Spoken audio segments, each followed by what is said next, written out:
la que suscribe diputada María Mercedes Maciel Ortiz en mi carácter de diputada del Partido del Trabajo, con fundamento en lo dispuesto por los artículos 57, fracción segunda de la Constitución Política del Estado Libre y Soberano de Baja California Sur, numeral 97, fracción quinta y 105, fracción 1, primera, segunda, 109 y demás relativos y aplicables de la ley reglamentaria del Poder Legislativo de esta honorable soberanía, presento la proposición con punto de acuerdo al tenor de los siguientes motivos.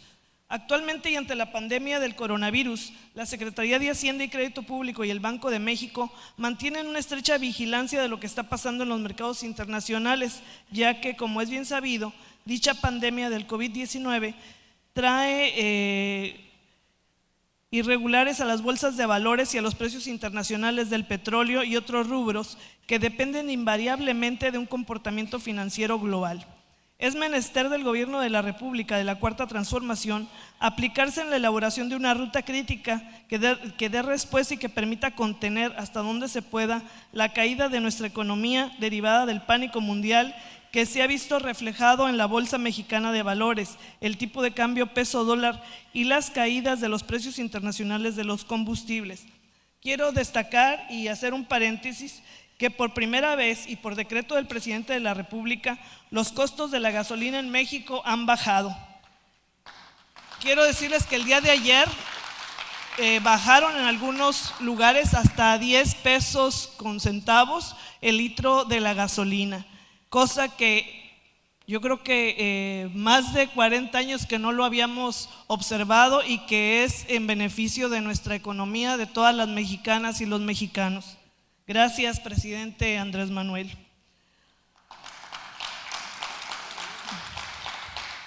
Es verdad que, como se mencionó anteriormente, es derivado de varios factores, entre ellos la caída de los precios del petróleo. Sin embargo, gobiernos anteriores también enfrentaron crisis similares, pero nunca tuvieron la voluntad política y social de apoyar a la ciudadanía y seguían vendiendo gasolina cara. Reconozco el carácter humanista de nuestro presidente para apoyar a los mexicanos. Sin embargo, creo que ante el embate y la catarsis económica que se viene derivado del coronavirus, es necesario plantear y definir otras estrategias que también auxilien y ayuden a la economía, sobre todo a los que menos tienen. El efecto en las economías nacional y estatal tendrá las repercusiones correlacionadas a la respuesta de las autoridades hacendarias. Por esta razón, debemos implementar una serie de estrategias que nos permitan aminorar el impacto económico, principalmente de aquellos que viven al día, que tienen un pequeño negocio y no pueden cerrar porque de ello depende el sustento propio, es decir, la micro, pequeña y mediana empresa. Países como El Salvador ya anunciaron una serie de estímulos fiscales y económicos para sobrevivir la cuarentena, amén de Francia y otras economías en el marco internacional. Entre ellas el no pago de rentas, el no cobro de luz y agua, así como diferir el pago de impuestos hasta la segunda mitad del año. En tanto, nuestro país vecino, Estados Unidos, también anunció una serie de estrategias para proteger la inversión y seguir brindando seguridad a los inversionistas. En esta pandemia, México no debe blindarse en materia de salud pública nada más, sino también en materia económica. Sin duda alguna, la gran diferencia que marcará el gobierno de la Cuarta Transformación será su preocupación mayor por el que menos tiene, es decir, por la gente pobre. Pero también es cierto que de la mano debe protegerse también al que invierte, al empresario que confía en la honestidad de su gobierno para generar inversión, así como empleos y riquezas. Por esta razón se debe priorizar de manera urgente a través de la Secretaría de Hacienda y Crédito Público, además de los incentivos económicos tradicionales como la activación de líneas de crédito para el sector productivo, debe incorporarse diferentes solicitudes de sociedad empresarial y la sociedad en general. Este documento lo escribí hace días, solamente que por la situación de nuestras sesiones fue retrasándose. Algunas de las propuestas ya las ha implementado nuestro gobierno federal. Sin embargo, las quiero reiterar porque en nuestro estado no todas han sido totalmente aplicadas. La primera, la suspensión temporal de los cortes de energía eléctrica en los hogares por parte de la Comisión Federal de Electricidad. Segundo, establecimiento de un programa que proteja la propiedad hipotecaria de las familias ante el posible escenario de incumplimiento de pago durante el periodo que dure la contingencia sanitaria. Tercero, suspensión temporal de pagos provisionales del impuesto sobre la renta. Cuarto, suspensión temporal de actos de fiscalización. Quinto, establecimiento urgente de estímulos fiscales temporales al empleo y a la inversión. Sexto, suspensión temporal del impuesto especial sobre producción y servicios a gasolina y diésel. Así pues, atendiendo a la responsabilidad que tenemos con la ciudadanía, también con respecto a la propia visita que tuvimos hace unos días el sector tan importante como es el empresarial, también las inquietudes, la incertidumbre que hay de muchos pequeños negocios, de lo que ya se está presentando en nuestro estado, la afectación tan grave que vamos a tener, porque la vamos a tener en la cuestión del turismo, que en ese sentido una gran parte de los ingresos de este estado de Baja California Sur son provenientes de esta industria tan importante. Creo que es muy importante que nosotros aportemos. Quiero hacer también, antes de definir el punto de acuerdo, hacer un llamado a toda la sociedad, gobierno, autoridades, sector empresarial, trabajadores. En estos momentos la única forma de salir lo más sano posible es que entre todos busquemos alternativas, que nos ayudemos.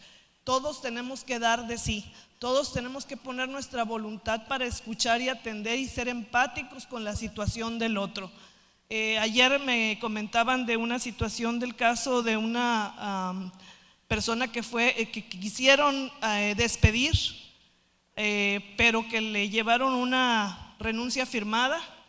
Creo que eso es lo que menos debemos de hacer. Tenemos que buscar conciliación, tenemos que buscar mediación para que podamos entre todos hacer frente a esta pandemia.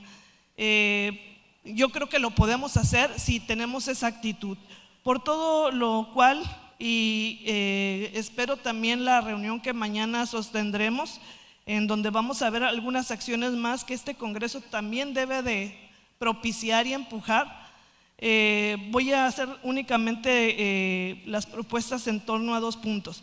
Primero, la 15ª legislatura del Honorable Congreso del Estado de Baja California Sur exhorta al titular del Poder Ejecutivo Federal, licenciado Andrés Manuel López Obrador, para que en uso de sus facultades y atribuciones presente un programa de apoyo a los que menos tienen, a la economía familiar y al pequeño, micro, mediano empresario, que comprende una serie de medidas fiscales y socioeconómicas que brinden certidumbre a la población en general en tiempos de esta pandemia. Segundo, la 15ª legislatura del Honorable Congreso del Estado de Baja California Sur exhorta al titular del Poder Ejecutivo Estatal, licenciado Carlos Mendoza Davis, para que en uso de sus facultades constitucionales y derivado de una revisión minuciosa al presupuesto autorizado por este Poder Legislativo, cree un fondo emergente para atender a la pandemia por COVID-19, derivado de un replanteamiento al presupuesto, reasignando partidas no prioritarias, como por ejemplo el gasto corriente, el gasto en comunicación social, el gasto en viáticos y combustibles, entre otros rubros que no sean calificados como urgentes en estos momentos, para así conformar una bolsa de recursos económicos para apoyar a la población más vulnerable, así como al pequeño, micro y mediano empresario. En ese mismo sentido, exhorto a esta legislatura para que hagamos lo propio, revisando también de manera minuciosa nuestro presupuesto y recortar gastos no esenciales, como ya lo comentaba en el segundo, gastos en comunicación social, gasto en viáticos y combustibles, entre otros rubros que no sean calificados como urgentes en estos momentos, para así todos apoyar por principio a los que menos tienen y seguir incentivando al pequeño mediano empresario. Es cuanto. Muchas gracias por su atención.